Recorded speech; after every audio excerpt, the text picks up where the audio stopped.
So we're taking Ranger here on a little victory walk. I just took him for his follow-up appointment at the veterinarian, and his test came back. His undescended testy did not have any sign of cancer. It was just atrophied, and it was, she said if there was going to be cancer, it would most likely have been in that one. The other testicle that had ruptured, he had a major infection that almost killed him. Almost became sepsis. That one just had this raging bacterial infection, and there was a blood clot in it, and she thinks it was either a bug bite or some kind of trauma. I think Ranger went out in the backyard, and 20 minutes later he came back in, and he was a completely different dog. He was skipping and happy when he left my house. 20 minutes later he came back from the backyard shaking all over and walking very stiff-legged like he was a little old man.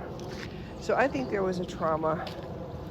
He ended up going to the emergency vet, who couldn't really do anything for him. He ended up in pain for 5 days before he had emergency surgery. Cost me over $3,000 to save his life. And I have an AngelLink fundraiser currently to try to help raise money. The costs have been paid for. I had to use my Care credit card, which I really couldn't afford to do. I'm going to be having to get off work for a little bit for cataract surgery, so it's coming at a really bad time.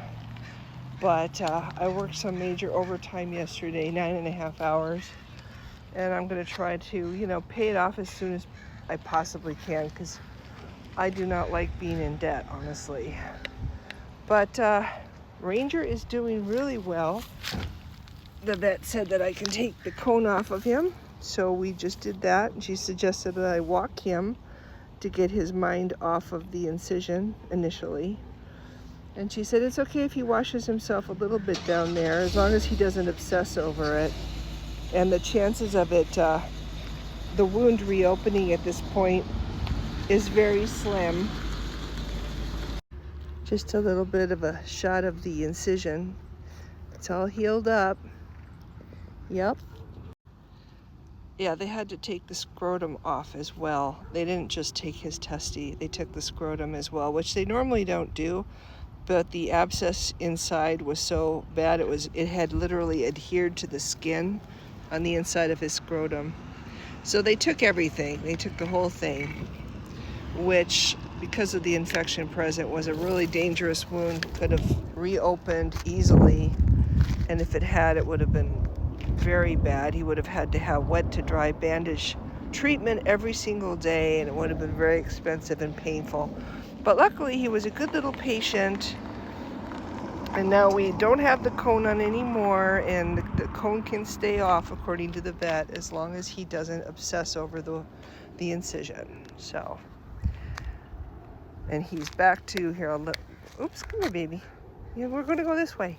Just show how he's walking along. His happy little walk is back, and yeah, doing good.